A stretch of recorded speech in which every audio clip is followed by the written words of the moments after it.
Class chemistry chapter number जो हमारा है वो 17 और चैप्टर का नेम है रिएक्शन काइनेटिक्स।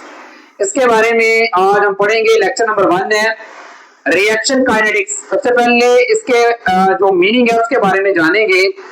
तो इसको हम इस तरह कह सकते हैं स्पीड ऑफ रिएक्शन, यानी कि स्पीड ऑफ रिएक्शन तेज रफ्तार, मतलब तेजी से होने वाला रिएक्शन, या आप ऐसे कह सकते हो रेट ऑफ रिएक्शन, या ये भी नहीं तो मूवमेंट ऑफ रिएक्शन। जो मूवमेंट रिएक्शन है जो है किस तरह मूव करेगा, कितनी तेजी के साथ मूव करेगा, ये सारा का सारा इसके अंदर हम पढ़ेंगे। ये इसका मेन है रिएक्शन ऑफ काइनेटिक्स का।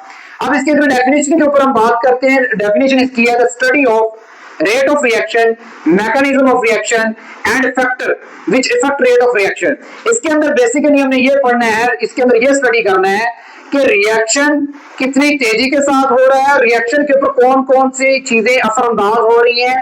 कि फॉर एग्जांपल रिएक्टेंट है या प्रोडक्ट है, हमारे पास एक रिएक्टेंट होता है एक प्रोडक्ट होता है।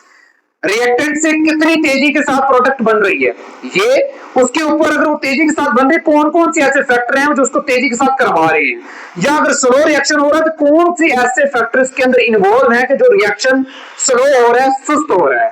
इस सब के बारे में जो हम स्टडी करते हैं उसको कहते हैं रिएक्शन ऑफ काइनेटिक्स। ठीक है, ये इसकी डेफिनेशन है।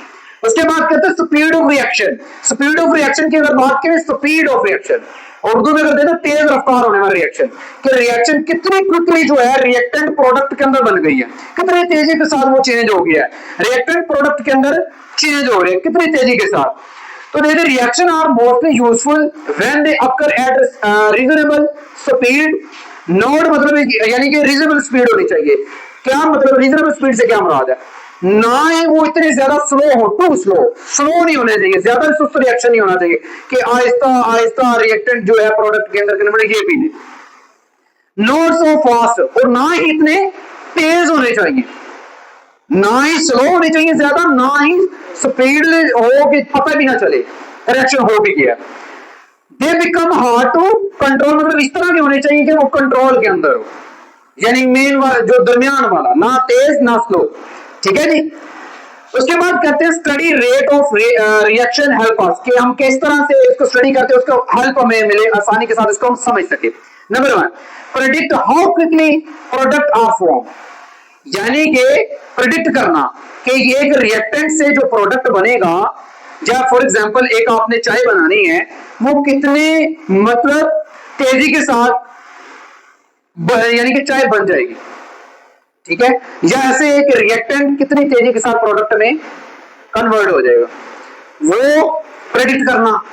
उसके बाद control reaction in lab industry, अगर लैब या इंडस्ट्री के अंदर कोई रिएक्शन हो रहा है हमारे पास तो वो कंट्रोल के अंदर होना चाहिए, अनकंट्रोल्ड नहीं होना चाहिए, वो कंट्रोल के अंदर होना चाहिए। नंबर 3 हमारे पास आ जाता है understand what happens at molecular level during a reaction. तो हमें इस बात का भी पता होना चाहिए, अंडरस्टैंड होना चाहिए कि जब रिएक्शन एक होता है वो किस लेवल के ऊपर हो रहा है, उसका लेवल क्या है। मतलब लेवल वही आ जाता है कि तेज हो रहा है, स्लो हो रहा है, या वो बिल्कुल ही सुस्त हो रहा है। ठीक है, तो ये सारे कुछ इसके ऊपर ये फैक्टर जो हैं इसके ऊपर इफेक्ट करते हैं। बाकी इंशाल्लाह कल हम जो है वो आगे क्लियर वाला करेंगे।